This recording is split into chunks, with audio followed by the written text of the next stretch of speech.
Assalamualaikum warahmatullahi wabarakatuh. Perkenalkan, nama saya Patrotia, dengan nomor mahasiswa 23001941. Alhamdulillah pada kesempatan ini kita dipertemukan dalam mata kuliah Ummul Quran yang materinya sejarah penurunan dan penulisan Al-Quran dengan dosen pembimbing Bapak Syaiful Hadi MPD. Apa saya yang akan kita bahas, ya, simak sampai selesai. 1. Sejarah turunnya Al-Quran. 2. Tahapan turunnya Al-Quran. 3. Sejarah penulisan Al-Quran pada zaman Nabi Muhammad.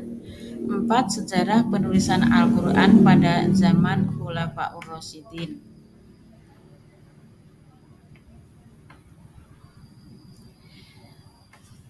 Selanjutnya kita amati dulu latar belakangnya, yaitu Al-Quran merupakan kitab suci umat Islam yang di dalamnya terdapat keseluruhan aturan, norma, nilai, anjuran, bahkan larangan yang menjadi pedoman hidup manusia.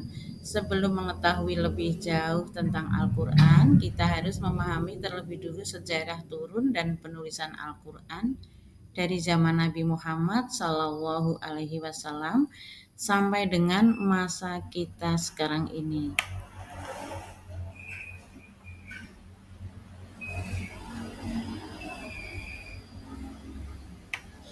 Kita akan mengulas rumusan masalah. 1. Bagaimana secara turunnya Al-Quran. 2. Bagaimana tahapan turunnya Al-Quran. 3. Bagaimana sejarah penulisan Al-Quran pada zaman Nabi Muhammad. 4. Bagaimana sejarah penulisan Al-Quran pada zaman Khulafaur Rasyidin.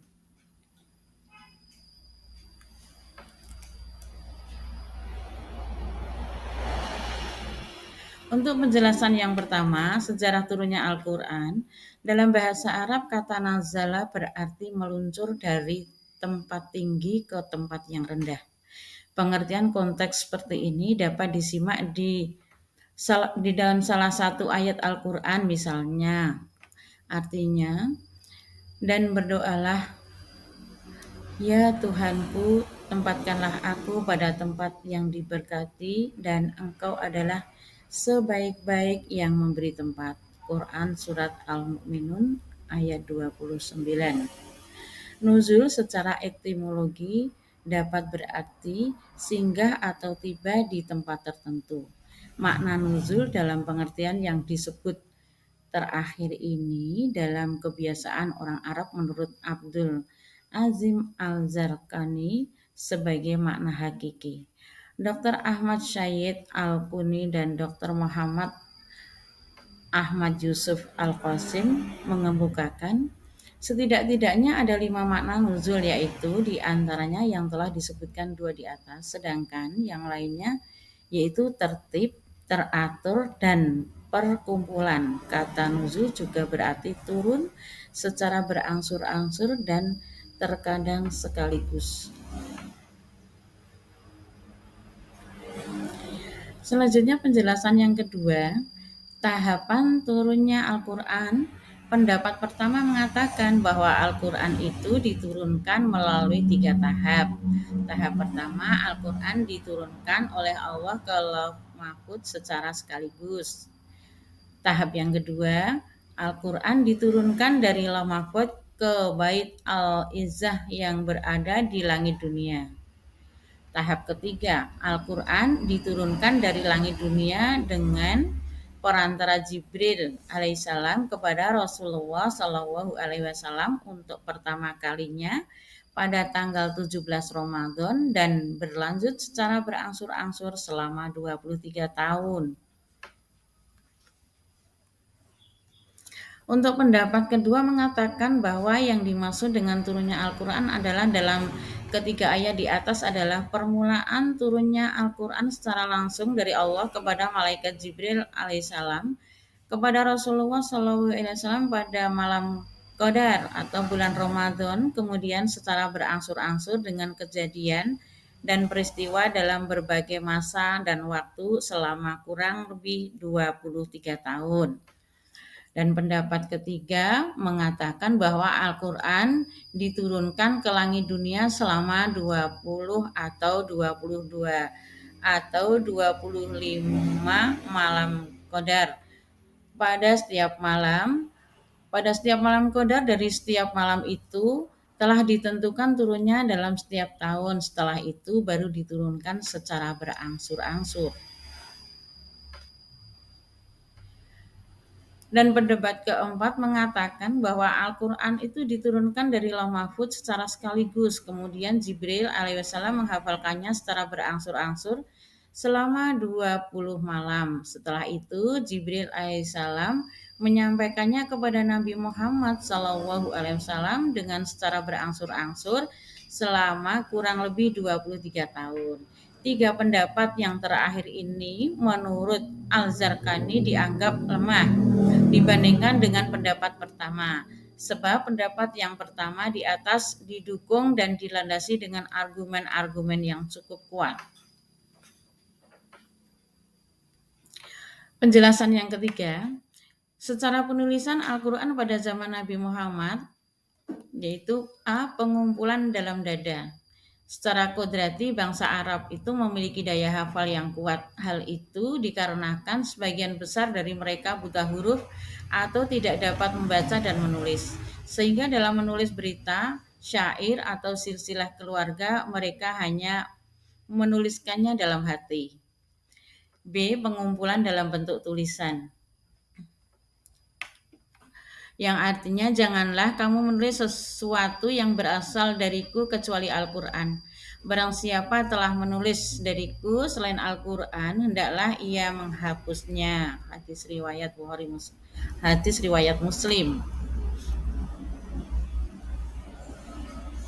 Penjelasan yang keempat, sejarah penulisan Al-Quran pada zaman Khulafaur Rasyidin. 1. Penulisan Al-Quran periode Abu Bakar Asy-Siddiq. Jati diri Zaid bin Tsabit begitu istimewa sehingga tak heran Abu Bakar dan Umar diberikan kelapangan dada untuk memberikan tugas tersebut pada Zaid bin Tsabit yang mana sebagai pengumpul dan pengawas komisi ini. Zaid bin Tsabit dibantu Umar sebagai sahibul fikrah, yaitu pembantu khusus. Beberapa keistimewaan tersebut diantaranya adalah 1. Berusia muda. Saat itu usia di awal 20-an secara fisik dan psikis kondisi prima. 2. Akhlak yang tak pernah tercemar. Ini terlihat dari pengakuan Abu Bakar yang mengatakan bahwa kami tidak pernah memiliki prasangka negatif terhadap Anda. 3. Kedekatannya dengan Rasulullah SAW karena semasa hidup Nabi, Zaid tinggal berdekatan dengan beliau. 4. Pengalamannya di masa Rasulullah SAW masih hidup sebagai penulis wahyu dan dalam satu kondisi tertentu pernah Zaid berada di antara beberapa sahabat yang sempat mendengar bacaan Al-Quran malaikat Jibril bersama Rasulullah SAW di bulan Ramadan. 5. Kecerdasan yang dimiliki menunjukkan bahwa tidak hanya karena memiliki totalitas dan energi namun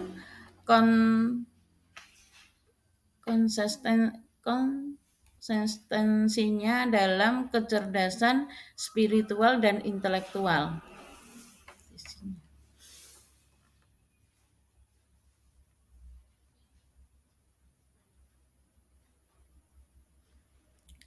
2. Penulisan Al-Quran periode Utsman. Ketika itu, orang yang mendengar bacaan Al-Quran yang berbeda dengan bacaan yang ia gunakan menyalahkannya. Bahkan mereka saling mengkafirkan. Hal itu membuat Hufaizah bin Al-Yaman resah dan mengadukan hal tersebut kepada Utsman. Menanggapi hal tersebut, Utsman mengirim utusan kepada Hafsah dan meminjam mushaf Abu Bakar.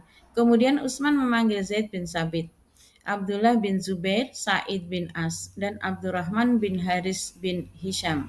Ketiga orang terakhir adalah orang Quraisy. Utsman memerintahkan agar apa yang dipersilihkan Zaid dengan ketiga orang Quraisy itu ditulis dalam bahasa Quraisy karena Quran turun dalam logat mereka.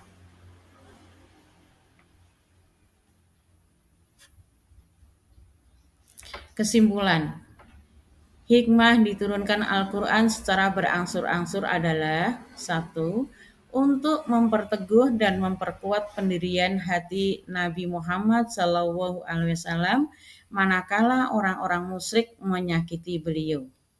Dua, mempermudah penghafalan Al-Quran oleh Nabi Muhammad SAW dan juga para sahabatnya. Tiga, mempermudah umat pada masa itu untuk meninggalkan perbuatan tercela secara berangsur-angsur, sekaligus mempermudah untuk melaksanakan kewajiban syara. Empat, mengiringi peristiwa dan kasus yang terjadi dan sekaligus sebagai koreksi atas kesalahan yang dilakukan. Lima, menolak keraguan yang ditimbulkan oleh orang-orang musyrik. 6. Menunjukkan segi-segi ijaz Al-Quran yang diturunkan dari Zat yang Maha Bijaksana lagi Maha Terpuji, baik dalam susunan kata-kata dan kalimat maupun pensyariatannya. Terima kasih. Wassalamualaikum warahmatullahi wabarakatuh.